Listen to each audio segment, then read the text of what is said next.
White Rabbits by Leonora Carrington. The time has come that I must tell the events which began in 40 Pest Street. The houses, which were reddish black, looked as if they had issued mysteriously from the fire of London.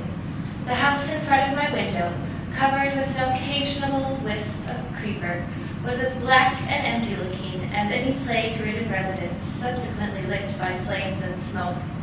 This is not the way I had imagined New York. It was so hot that I got palpitations when I ventured out into the streets. So I sat and considered the house opposite, and occasionally bathed my sweating face.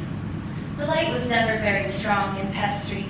There was always a reminiscence of smoke, which made visibility troubled and hazy.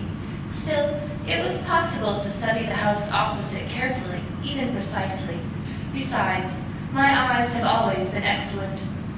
I spent several days watching for some sort of movement opposite, but there was none, and I finally took to undressing quite freely before my open window and doing my breathing exercises optimistically in the thick Pest Street air. This must have made my lungs as black as the houses. One afternoon I washed my hair and sat out on the diminutive stone crescent which served as a balcony to dry it.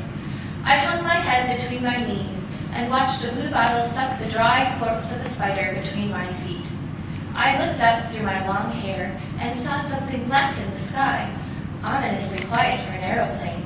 Parting my hair, I was in time to see a large raven alight on the balcony of the house opposite. It sat on the balustrade and seemed to peer into the empty window. Then it poked its head under its wing, apparently searching for lice. A few minutes later, I was not unduly surprised to see the double windows open and admit a woman onto the balcony. She carried a large dish full of bones, which she emptied onto the floor. With a short, appreciative squeak, the raven hopped down and poked about amongst its unpleasant repast.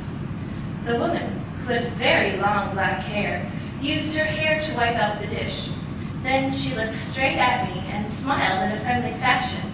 I smiled back and waved a towel.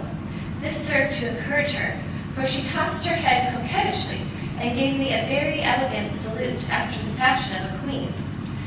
"Do you happen to have any bad meat over there that you don't need?" she called. "Any what?" I called back, wondering if my ears had deceived me. "Any stinking meat. Decomposed flesh meat?" "Not at the moment," I replied, wondering if she was trying to be funny. "Won't you have any towards the end of the week? If so, I would be very grateful if you would bring it over." Then she stepped back into the empty window and disappeared. The raven flew away. My curiosity about the house and its occupant prompted me to buy a large lump of meat the following day. I set it on the balcony on a bit of newspaper and awaited developments. In a comparatively short time, the smell was so strong that I was obliged to pursue my daily activities with a strong paperclip on the end of my nose. Occasionally, I descended into the street to breathe. Towards Thursday evening, I noticed that the meat was turning color, so waving aside a flight of Francer's bluebottles, I scooped it into my sponge bag and set out for the house opposite. I noticed, descending the stairs, that the landladies seemed to avoid me.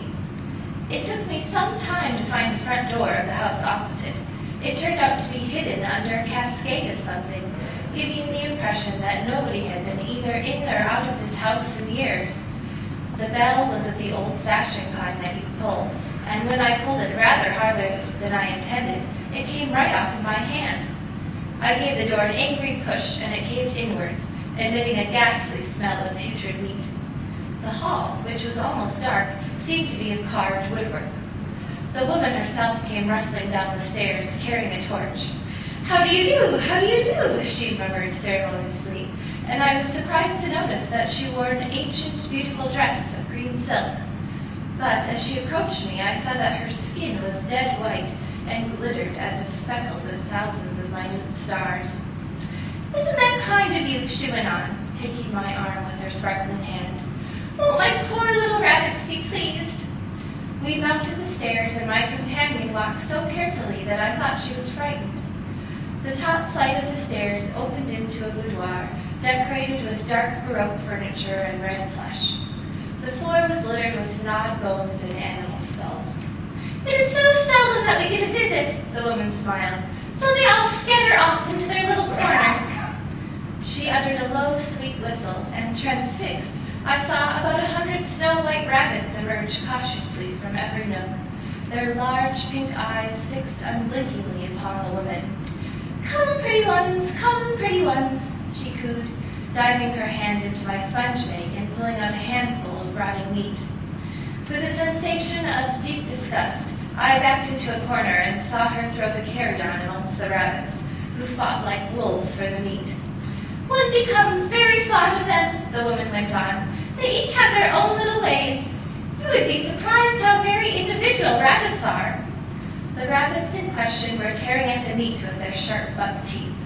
We eat them, of course, occasionally. My husband makes a very tasty stew every Saturday night. Then a movement in the corner caught my attention, and I realized that there was a third person in the room. As the woman's torchlight touched his face, I saw he had identical glittering skin, like tinsel on a Christmas tree. He was dressed in a red gown and sat very rigidly with his profile turned towards us. He seemed to be unconscious of our presence, or of that of a large white buck rabbit which sat and masticated on a chunk of meat on his knee. The woman followed my gaze and chuckled. That is my husband. The boys used to call him Lazarus. At the sound of this familiar name, he turned his face towards us, and I saw that he wore a bandage over his eyes. Ethel, he inquired in a rather thin voice, I won't have any visitors here. You know quite well that I have strictly forbidden it. Now, lads, don't start carrying on. Her voice was plaintive. You can't grudge me a little bit of company. It's 20-odd years since I've seen a new face. Besides, she's brought meat for the rabbits. She turned and beckoned me to her side. You want to stay with us, do you not, my dear? I was suddenly clutched by fear, and I wanted to get out and away from these terrible silver people and the white carnivorous rabbits. I think I must be going. It's supper time. The man on the chair gave a shrill peal of laughter, terrifying the rabbit on his knee, which sprang to the floor and disappeared. The woman thrust her face so near to mine that her sickly breath seemed to subdue me.